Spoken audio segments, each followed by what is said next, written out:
Então, hoje a gente vai falar um pouco sobre os eclipses, que é importante você saber de uma forma geral sobre esses eventos. Então, uma coisa que é muito importante a gente saber é que os eclipses eles acontecem todos os anos, aproximadamente 4 eclipses no ano. Então, é algo comum, é algo corriqueiro, tá? Assim como a retrogradação, por exemplo, de Mercúrio, que muitas vezes é muito falada, mas é algo que sempre acontece, tá? Então, nem todos são visíveis, então, quanto mais visível, ou na verdade, quanto mais invisível fica um planeta, também a gente pode pensar assim, tem mais reflexos, tá? Porque a gente pensa nesse princípio base da astrologia, que é o princípio da correspondência, que é tudo que tá em cima está embaixo, tudo que está no céu está na terra. O céu corresponde à terra, a terra é um espelho do céu. Então, se a gente pensar que tem algo que se oculta, algo que fica invisível no céu, aqui na terra também, tá? Algo que some, algo que eclipsa.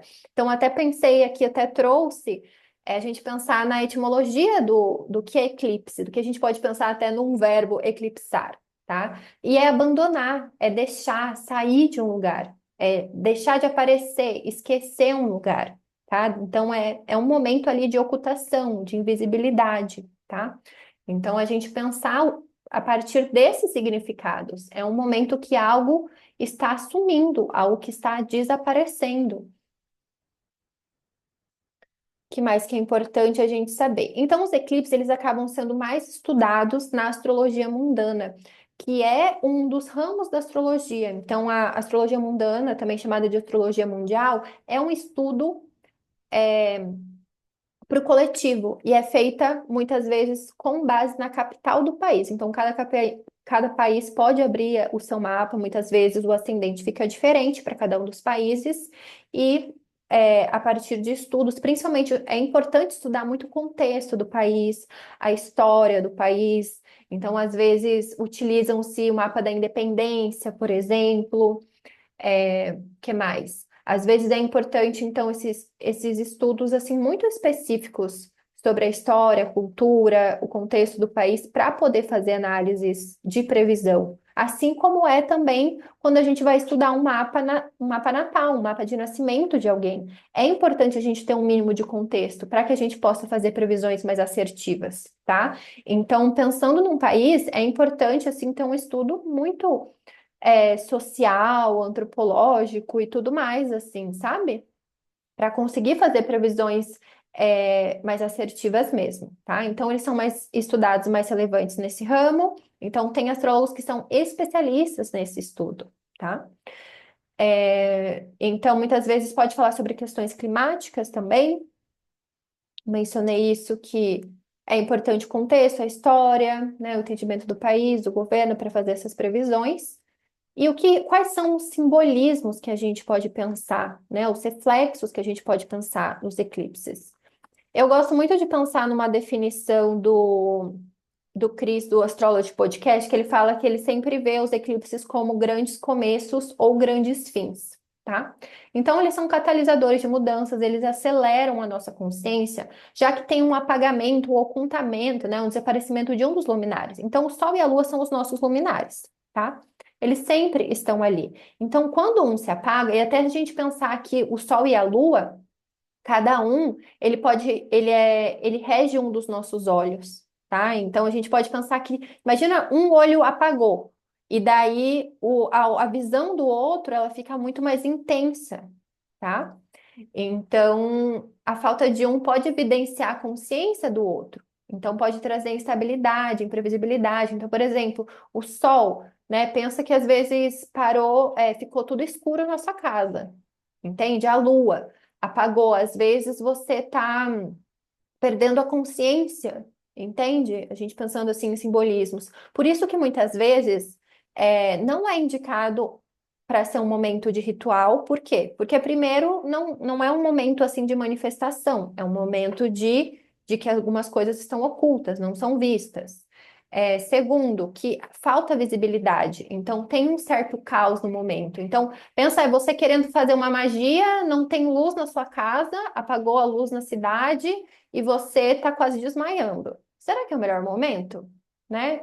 Então, são, assim, é óbvio que existem várias culturas, várias egrégoras que podem ter conhecimentos diferentes, mas, assim, dentro da astrologia, até o ponto que eu estudei, podem, às vezes, existir outras que eu não estudei, é esse princípio que a gente pode analisar os eclipses, tá? Então, não é um momento para manifestação, não é um momento, assim, de da gente criar algo, é um momento que algo está desaparecendo no céu, tá? E aqui pensando nessa diferença dos temas lunares e solares. Então, nos eclipses lunares, a Lua representa o povo. Então, quando a Lua some, traz questões do povo, questões também da Lua, emocionais, questões ocultas, reprimidas, também pode falar sobre inconsciente, questões familiares. Em eclipses solares, o Sol ele vai representar autoridade, governo, figuras de liderança. Então, o foco vai para figuras de poder, autoridade. Então, às vezes cai uma pessoa assim que tem muito destaque e às vezes até outra aparece do nada. Então fala mais sobre governantes, líderes, reis, figuras públicas, celebridades, tá?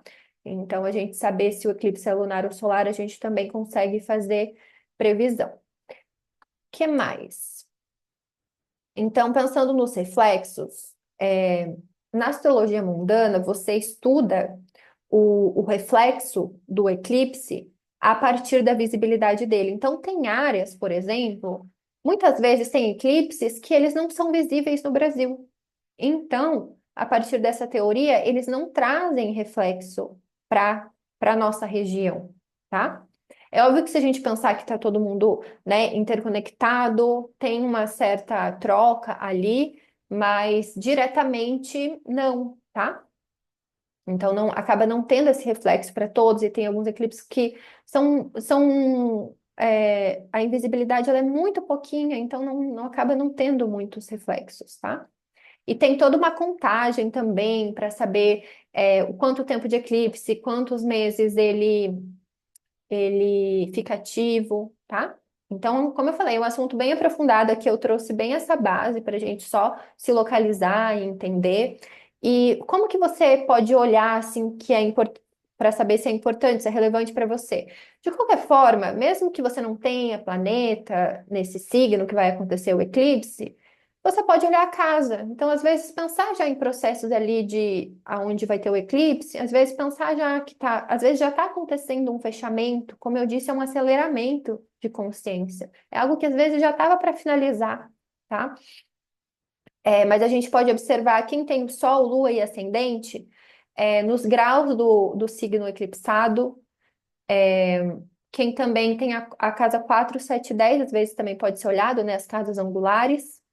Então, pode ser um momento de acelerar o encerramento e avançar em novos começos. Então, como eu coloquei aqui, dependendo onde você está, o eclipse acaba não sendo visível, então pode não refletir, não ter esses reflexos, tá? E sobre essa questão de ritualizar, só pontuando o que eu já falei, não precisa ritualizar, né? O céu ele já está fazendo isso.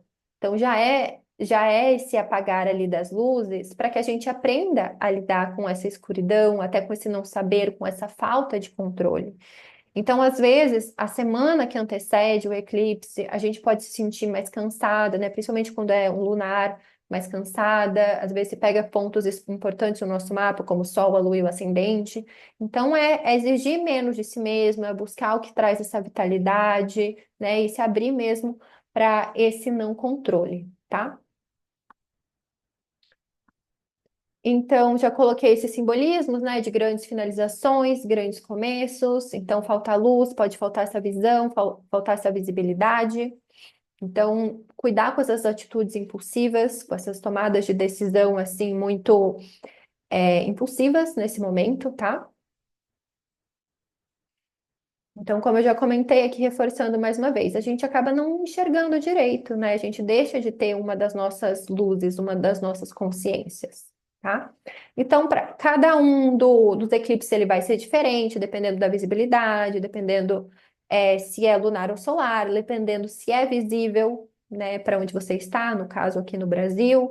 Enfim, tem várias circunstâncias, várias variáveis, mas aqui só trazendo um básico assim para que a gente não fique perdida, para que a gente consiga entender um pouco, né, e ter essa compreensão mínima para se preparar também para possíveis é, reflexos que isso pode ter no nosso mapa, mas de forma coletiva é sempre esse momento de buscar o que te traz paz, o que te traz tranquilidade, né? Não buscar esse caos que normalmente o eclipse ele traz, né? Esses eventos mais inesperados, esses acontecimentos mais intensos.